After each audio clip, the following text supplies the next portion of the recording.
Good morning, afternoon, or evening, everybody. I hope you're having a wonderful day in the Lord.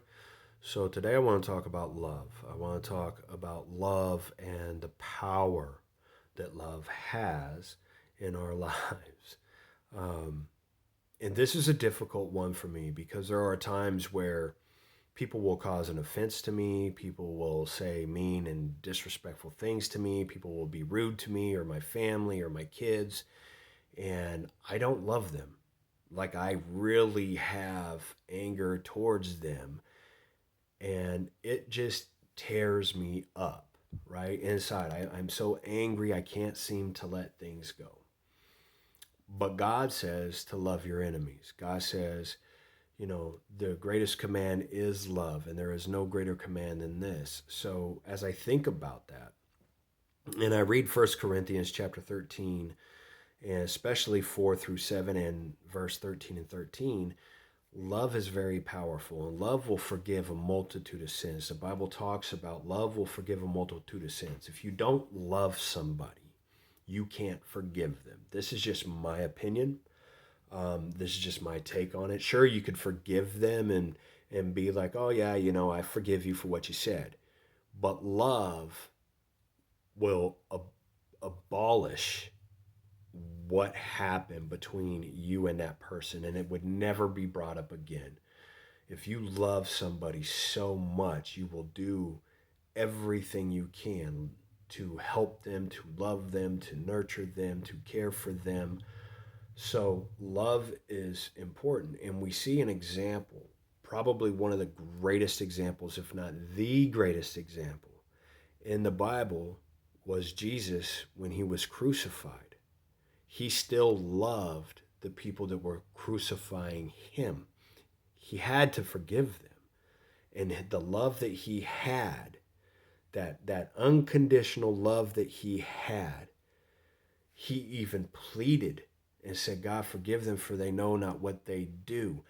That's love, dying for people that are persecuting you and causing you harm, and to still love them through all that. That is the greatest example of love. And when I'm going through the things I go through with people, I have to try to remind myself that what I'm going through is not even one millionth of what Jesus went through. And if Jesus could love those who were crucifying him, persecuting him, then I should be able to love somebody who makes a negative comment about me, or who doesn't actually believe the things I believe, or people who want to mock and make fun of me. The Bible talks about there are going to be mockers. The Bible's going to talk about they hated him long before they hated me. So if Jesus can set that example of love, I should be able to pick that up as a Christian. I should be able to pick that up and go with it. First Corinthians chapter 13, verse 4 through 7 talks about that. And this is what it says. It says, love suffers long and is kind. Love does not envy. Love does not parade itself. It is not puffed up. Does not behave rudely. Does not seek its own.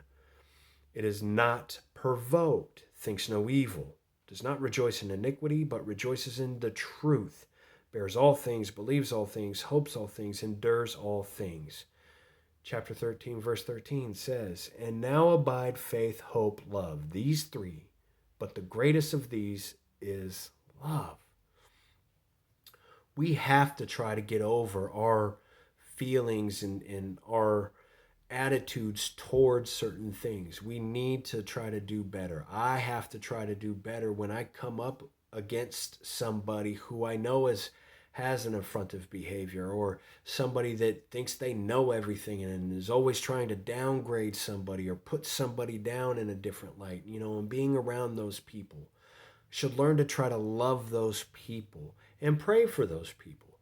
It does say, from 4 through 7, it says love suffers long.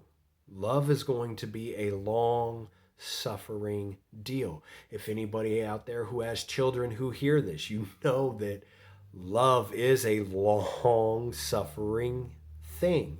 It goes on and on and on, because kids will do the most weirdest things and will get attitudes and disrespect you and not say things or not follow the things that you say or say things to you. And you have to love them through that. Um, Love does not parade itself around, is not puffed up. You're not going to sit there and act all cocky and arrogant and parade yourself around like you know everything and you're better than everything. And when somebody does something or says something, you get all angry and puffed up, is what the Bible says. Does not behave rudely. If someone disrespects you or says something to you, you don't behave rudely back. And that is a hard thing for me, especially because I know when people say mean things to me or about my family, or people lie about me, I can sometimes be very quick on the defense and not show them a lot of love and attack them verbally. But I have to understand that, these people, however it is, they're probably going through something. They probably just don't like me for the sake of not liking me, and that's fine. Still love them.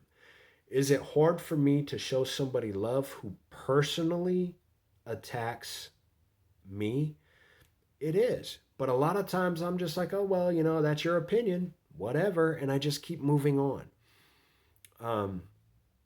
But when it's people that I care about, that I love, that I love immensely, that's hard for me to overcome that and want to love that person regardless. I had a situation where somebody was picking on my oldest son, and he's developmentally delayed, and I was very angry about it. And I did not want to show that person any kind of love, any kind of compassion, any kind of care, because what you're doing is straight up evil. The nefarious comments and actions that you are portraying onto my son is way out of line, and I was very offended by that. So much so, I held on to it for a couple weeks. And eventually I had to go pray and ask God, forgive me for my sin. Forgive me for the sin of anger, the sin of evil thoughts. Because that's not what Christ wants for us as Christians, right? He wants us to show them love. Much like the people who crucified Jesus within their own ignorance. Forgive them, Father, for they know not what they do. They're not knowing what they're doing. And I have to have that same attitude. Now, obviously, it's different, but I have to have that same statement. They know not what they do. They don't know. So love them. Cover that sin and love them. You can't think evil. If you have love in your heart, love cannot correspond with evil, and evil doesn't correspond with love. So if you want to love, love. Because the two can't be together. It's not going to work. It's like oil and water, right? It's going to be separate. It's going to be layered. It's not going to mesh. It's not going to gel together. So love and anger, love and hate, love and frustration, love and, acting out, love and disrespectful comments, none of that goes together with love. So I think that what we should do as Christians is really sit down and think about love. What is love? What does love mean to you? How can you show love to others? How can you show love to people who want to disrespect you or offend your family, or want to say mean, evil things about you? How do you show love through all that? And my suggestion is just pray. Ask God to give you the understanding of how to navigate your love for them. Ask Him. And with that, I'm going to end this video. I love you guys. Stay blessed. Stay in love. Stay in the Word. We'll talk again soon.